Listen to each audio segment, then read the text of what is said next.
here we are again. Great guys, we are here at the funky Chiclet in Monkey Bay, Cape Maclear in Malawi. An amazing experience as we have come almost to the end of our visit to Malawi. Had the opportunity to meet with some leaders in the Longwe, Blantyre, the Mongochi area, and we are just spending a few days here to reflect about everything we've learned, but also to enjoy the absolute beauty of the Malawi lake. So if you can see there behind where my finger is, that is an island right there, and that is the Malawi lake behind us. You can see the crystal clearness of the water, and the sand is white. Like this, like this, like this, like this. It's white sand. It's white. Actually, it's a little bit of a sandy color. Actually, yeah. Yes, You know, like it's the like sandy building brown, sandcastles on top of me. sand- Great God. Anyway, about that, you know, as you can see the craziness, so it was on the day we arrived here. We arrived 2 days ago. We saw the kayaks. Christo actually saw it and he says, well, why don't we just go for an easy paddle onto the lake, To just reach and the got a third one, and Damon was on board, and the three of us started paddling here on the lake, and we're like, let's just see if we can get to the island, which is about a kilometer or so away from here, the one behind us. And so we were kayaking, and as we got closer to the island, we were like, oh, it's so beautiful, small little blue fish and yellow fish and all kinds of stuff swimming underneath us.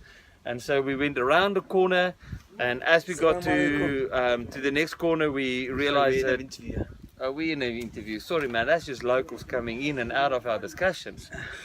And so we I lost my train. It did, and we've got some of the workers here that are busy chasing him now. So it's It's a lot of fun, huh? it's a wonderful Anyway, story. so in the same way, we were going closer to the island, and then we saw a fish eagle, and we started going behind or after the fish eagle, and eventually we went all around the entire island. Took us 2.5 hours to find our way back here, and it was a great experience. Yeah, so we circumnavigated it. Yes. We just kept going around the corner. Huh? But I'll tell you, when we arrived here, we were so tired now. We had almost no time to make our own food. So we decided to eat here at the Funky Chiclet. We had some double cheeseburgers With bacon. with bacon, Amazing chips. amazing chips Even made some here in the salad. kitchen, and there was even There was salad. Garnish. Garnish. Garnish. So, but it was an amazing food. So if you ever come to this area, the Funky Chiclet is where you need to be. It's quite funky. Great food, the accommodation is good, ablution facilities are brilliant, and as we have said to one another more than once, you cannot take bad photos here. Yeah. No. No. But anyway, we're here to give you feedback of your experiences. So Longwe, Blantyre, Mongochi, what did we experience? Well, I think we saw a lot of the same stuff. One of it is that the younger leaders don't feel as well here in Malawi as in Lusaka, that there's not enough platforms for them to live out what they feel God has called them to do. Their words was actually that they feel the older leaders despise them. In Blantyre, we actually had a good chat where the younger leaders told the older leaders, which was present there, that this is how they feel, and the older leaders said, "Well, I'm sorry that you feel this way," and we. He's going. He said he's actually going to go back to his churches that he planted and hear from the youth what they feel like as well, because he said this is the first time he heard of it, and he really wants to talk about it. But he also mentioned that the younger leaders shouldn't wait for the older leaders to see them, but to go and do stuff outside of the church. In the church, he said that there's only one pulpit. But if you go outside of the church and start your own groups and stuff, I mean that's a way you can also live out your calling. Let your life become your testimony. I think what was interesting for me in the Blantyre meeting was that where the original idea was to get feedback from them on what they sense the Lord is doing through younger leaders, it actually became a healing process between older and younger leaders. Yeah. We had some of the oldest and the youngest sitting there, and the opportunity was created for the younger leaders to share about what they feel God is doing, but also some of the challenges that they experience. And as they were sharing about these challenges, the older leaders actually just sat there, and as Chrissy said, for one guy, his comment was, it's the first time he ever heard about these challenges. Now, what that means, I think we can talk a lot about it, but I think it was a great opportunity for them to actually connect and create space where they could share with one another their frustrations. But yeah, I think from my side also, just to add in the general feel, I think there's a difference between what happening among the younger leaders in Malawi versus Zambia. I think it's two different stories, although there are some similarities. But I think the culture and everything around it is just different from Zambia as well, which brings different challenges and a different way of sharing the gospel. But when we were in the Longwe, we actually met a young guy that said on the 10th of October, they had a meeting with 4,000 young people, 3,000 young people that came together. That came together from other churches, from different churches. Yeah. And these guys are busy sharing their own stories and busy sharing the things among one another, what God is doing, and collectively they're working on ways to see how they can change not just their nation, but also very strategically have an impact within the Lilongwe region. But even with that, also it's an entirely youth-led process where they actually start to speak about amongst the youth what issues are they facing. And they are putting in and calling speakers in to speak on those specific topics. So it's not something that's coming from the top down. It's that the youth is saying, okay, we've got an issue with this. How do we deal with it? And how do we equip our brothers and sisters, kind of thing. It's not even from outside of Malawi. It's within Malawi. that this comes from. These things are all initiated by the young people within Malawi. Yeah. So I think it's really encouraging to see that there's movement taking place. I think the thing that we set for ourselves before we got onto the trip or the journey was to say, we have this sense that the young people have started to take responsibility for the nations, for the regions, and hopefully for the continent.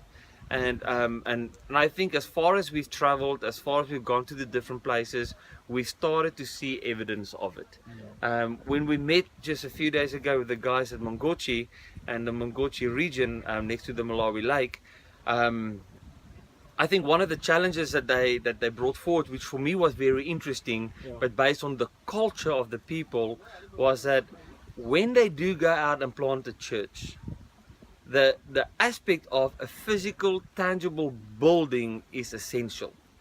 And we were like, but why? I mean, there's so many different ways, and we started to share about house churches, and we started to share about what's happening in Lusaka with regards to the schools, and for each one of those comments that we made, they had a reason to why, from within their culture, it's important to have a building. From it was, or some of it was like security, because it's an Islamic region. The Mongochi area is an Islamic region. The person that goes into the church sends a level of security, because now he or she can actually exercise or worship the way they would love to worship, and then move from out there. If that had to happen under a tree or something, the possibility of them being killed or persecuted, stoned, some of them get stoned, the risk is just too high. When we spoke about house churches, well, in their culture, every house has got a specific story to it. So it's not just about, let's take that house and go to it. There's a history behind the house, and the people will not be comfortable in just sending someone to that house. So for them, the actual building is essential. But there was the other side of things where, I think it was Pastor Peter, you said that, yes, that is a huge thing, but you have some that they say this is who God is and that's it, and they will worship under a tree or wherever, no matter what the consequences. So you're having two kind of levels of belief, almost, of salvation, where someone's saying, okay, this is what I believe, this is who God is, and they will do anything and will not be afraid of anything because of that. But then you get the others that are, okay, well, yes, I believe, but now I need to almost hide in the church, but not, you know what I mean? They they can't share this, they can't be seen. No. And it's just interesting to see how you get these two not extremes, but you get the one extreme and then the one kind of middle ground where they actually need to be sheltered in a way. And that's because they get thrown out of their houses if they're found to be Christian. Their schooling stopped. I think Pastor Peter told me earlier that day as well that when a new believer comes to Christ, they have to give up their whole family as well. So all of a sudden, as a pastor, when you're planting these churches, you've got to actually say you've got to be willing to be a parent. You've got to pay for the schooling. You've got to be able to do these kind of things, and that's why I think the church building is also such an important element, because it gives you that security, it gives you that hiding place, it gives you that place to for that person to kind of feel like, okay, this is home for now. Yeah, I think in a closing statement, what amazes me is that when a young person comes to faith, and again, these guys have confirmed that within the Mongochi region, as an example, and actually that counts for Blantyre and the Longway, almost 70% of the people in those regions are under the age of 30. With huge amounts of them under the age of 25 and 20. But coming to faith in an environment like the Mongochi region, it is not just about a change of belief. Yeah. The level of responsibility that comes with it, as you said, is all the stuff that needs to be considered. Even from initiation customs that they have, that where some of these young people are standing up against the typical traditional initiation processes, and because they believe differently, and they have now moved that age all the way down from 16 to something like 7-8 years old, because they believe of globalization and the development of knowledge. Actually, at 16-year-old, they can actually make decisions and stand against these traditions. And so they have taken that age down to like 7 years old, where it is just part of what life is like. And in that way, more people can go through the initiation process. But when a young person makes a decision that I'm going to live for this faith at the age of 7, 8, 10, 11 years old, they are not just excluded from their families in many cases, but they're on the street. They need to become an adult immediately and live a Christian life, but find a way to be just self-sustainable. So I think it's certainly a huge challenge that needs to be considered when someone do come and share the faith with these people in this region, that don't just come and share the gospel and get everyone to accept Christ and then just leave them in the streets to just, well, sorry, that's your new life.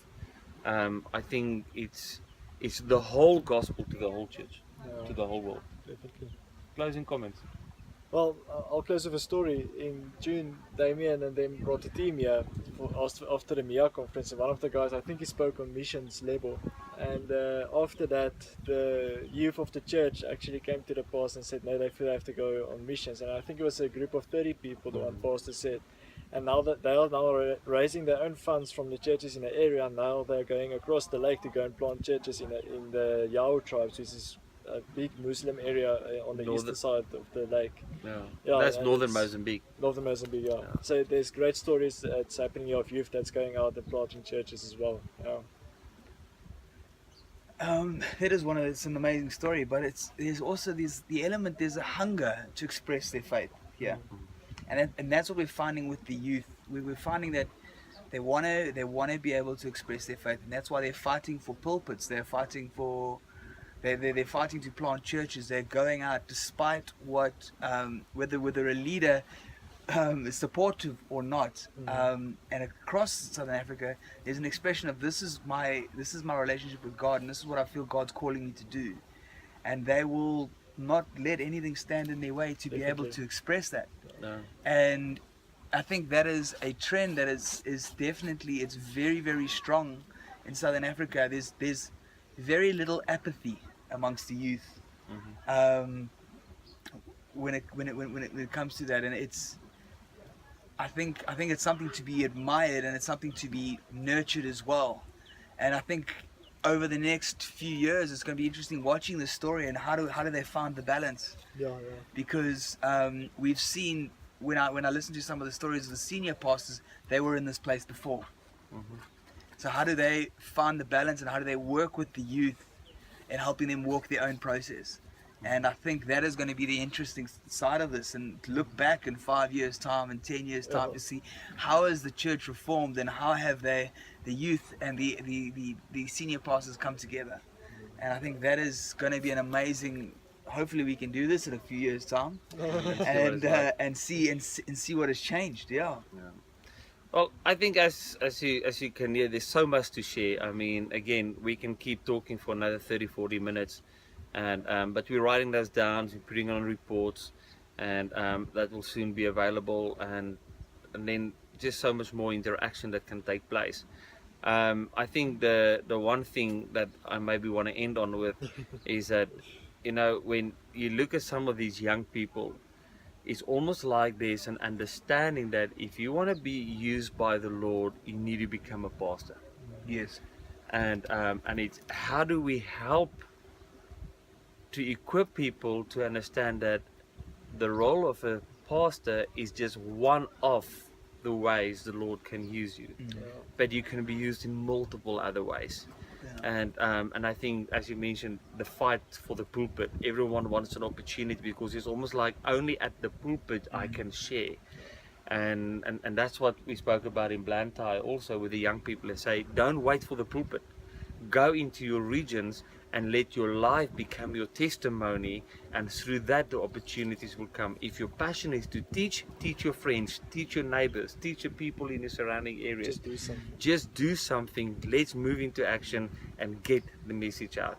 So yeah, from our side here at the Funky Chiclet in Malawi, we say greetings and blessings until we speak to you again. Maybe end it with a pan.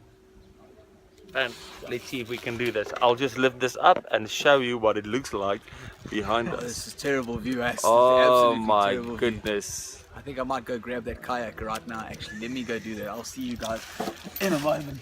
I'm going out. Yeah. Okay, where's Damien? I'm off.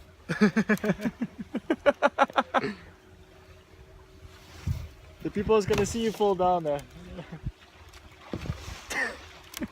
Yes. And as Damien leaves us, we're gonna leave you too. So goodbye and talk to you again.